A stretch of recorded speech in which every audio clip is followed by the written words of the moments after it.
वक्रतुंड महाकाय सूर्यकोटि समप्रभः निर्विघ्नं कुरु मे देवा सर्वकार्येषु सर्वदा। जय श्री गणेश जी। गणेश जी सबका मंगल करें। जय सनातनी के इस अंक में आज हम जुड़ेंगे अगहन माह में मार्गशीर्ष माह में पड़ने वाले प्रदोष के बारे में। प्रदोष की तिथि तथा पूजा का मुहूर्त जानेंगे, व्रत कथा जानेंगे। प्रदोष का व्रत भगवान भोलेनाथ को समर्पित है। मार्गशीर्ष महीने की कृष्ण पक्ष की त्रयोदशी तिथि पर 28 नवंबर गुरुवार को गुरु प्रदोष का व्रत रखा जाएगा। प्रदोष व्रत के दिन भगवान शिव की पूजा प्रदोष काल में करना शुभ होता है। गुरुवार के दिन पड़ने के कारण ये गुरु प्रदोष कहलाएगा। इस दिन भगवान भोलेनाथ की विधिवत पूजा अर्चना की जाती है।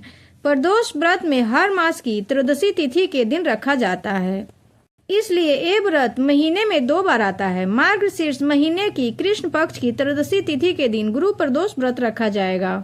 ये व्रत भगवान भोलेनाथ की कृपा पाने के लिए सबसे उत्तम रहने वाला है। इस दिन प्रदोष काल में पूजा करने से शुभ फल की प्राप्ति होगी। गुरु प्रदोष 28 नवंबर 2024 को गुरुवार को रखा जाएगा। इस दिन भगवान शिव की पूजा के लिए शाम 5:24 से रात 8:06 तक शुभ मुहूर्त रहेगा।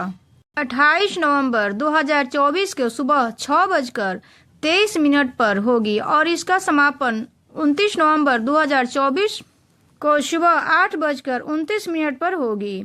ऐसे में गुरु प्रदोष का व्रत 28 नवंबर को रखा जाएगा। गुरु प्रदोष करने से हमें बहुत ही लाभ मिलता है। इस दिन व्रत का और शिव जी की विधिवत पूजा करने से नवग्रह के दुष्प्रभाव से मुक्ति मिलती है। इसके साथ ही गुरु प्रदोष रखने से हमें कुंडली में गुरु ग्रह की स्थिति मजबूत होती है, जिसके कारण हमें बहुत सारे फायदे होते हैं। प्रदोष के दिन भगवान भोलेनाथ की प्रदोष काल में पूजा करने से हमें सारे कष्ट दूर होते हैं। गुरु प्रदोष के दिन स्नान के बाद शिव का ध्यान लगानी चाहिए। इस दिन गोधूली बेला में शिव जी की प्रतिमा स्थापित करके भगवान भोलेनाथ की पूजा करनी चाहिए। प्रदोष व्रत के दिन शिव मंदिर में जाकर शिव जी का अभिषेक करना चाहिए, पंचामृत स्नान करना चाहिए और शिवलिंग पर अक्षत, चंदन, फूल, बेलपत्र अर्पित करने के बाद विधिवत पूजा करें और फिर गुरु प्रदोष व्रत की कथा सुनना चाहिए और शिव चालीसा का पाठ करना चाहिए और भगवान भोलेनाथ को ऋतु फल और मिठाई का भोग लगाना चाहिए। अब हम प्रदोष व्रत कथा श्रवण करते हैं। जो प्रदोष व्रत गुरुवार के दिन पड़ता है वो गुरु प्रदोष कहलाता है। गुरुवार प्रदोष व्रत रखने से हमें अपने पूर्वजों का आशीर्वाद मिलता है तथा माता पार्वती और भगवान भोलेनाथ का आशीर्वाद प्राप्त होता है। गुरुवार की कथा श्रवण करते हैं। एक बार इंद्र और वृत्रासुर की सेना में घनघोर युद्ध हुआ। देवताओं ने दैत्य सेना को पराजित कर नष्ट कर डाला। यह देखकर वृत्रासुर अत्यंत क्रोधित हो स्वयं युद्ध को उद्धत हुआ। ऐसासुर आसुरी माया से उसने विकराल रूप धारण कर लिया। सभी देवता भयभीत हो गुरुदेव बृहस्पति की शरण में पहुँचे। बृहस्पति महाराज बोले, पहले मैं तुम्हें वृत्रासुर का वास्तविक परिचय दे दूं।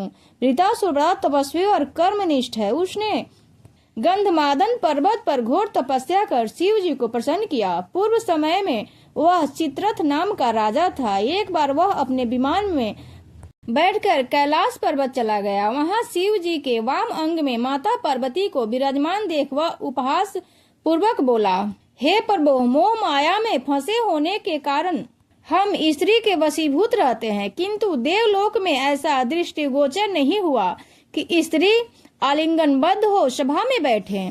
चित्ररथ की यह वचन सुन सर्वव्यापी शिव शंकर हंसकर बोले, हे राजन, मेरा व्यवहार दृष्टिकोण पृथक है। मैंने मृत्युदाता कालकूट महाविष का पान किया है, फिर भी तुम साधारण जन की भांति मेरा उपहास उड़ाते हो। माता पार्वती क्रोधित हो चित्ररथ से संबंधित हुई, अरे दुष्ट, तूने सर्वव्यापी महेश्वर के साथ ही मेरा भी उपहास उड़ाया है। अतएव मैं तुझे यह शिक्षा दूंगी कि तू ऐसे संतों का उपहास का कटहास नहीं करेगा। अब तू दैत्य स्वरूप धारण कर विमान से नीचे गिरेगा। मैं तुझे शाप देती हूँ। जगदम्बा भवानी के अभिशाप से चित्ररथ राक्षस योनि को प्राप्त हुआ और त्वष्टा नामक ऋषि के श्रेष्ठ तप से उत्पन्न हो वृत्रासुर बना। गुरुदेव बृहस्पति आगे बोले, वृत्रासुर बाल्यकाल से ही शिव भक्त रहा, अतः हे इंद्र, तुम बृहस्पति प्रदोष व्रत पर शंकर भगवान को प्रसन्न करो।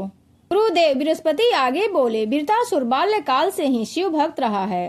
देवराज ने गुरुदेव की आज्ञा पाकर बृहस्पति प्रदोष व्रत किया। गुरु प्रदोष ताप से इंद्र ने शीघ्र ही वृत्तासुर पर विजय प्राप्त कर ली और देवलोक में शांति छा गई। शब बोलो उमापति भगवान शंकर की जय, हर हर महादेव। अब हम जानते हैं प्रदोष व्रत पर हमें क्या करना चाहिए, क्या नहीं करनी चाहिए, जिससे महादेव की कृपा प्राप्त हो, महादेव हमसे नाराज ना हो।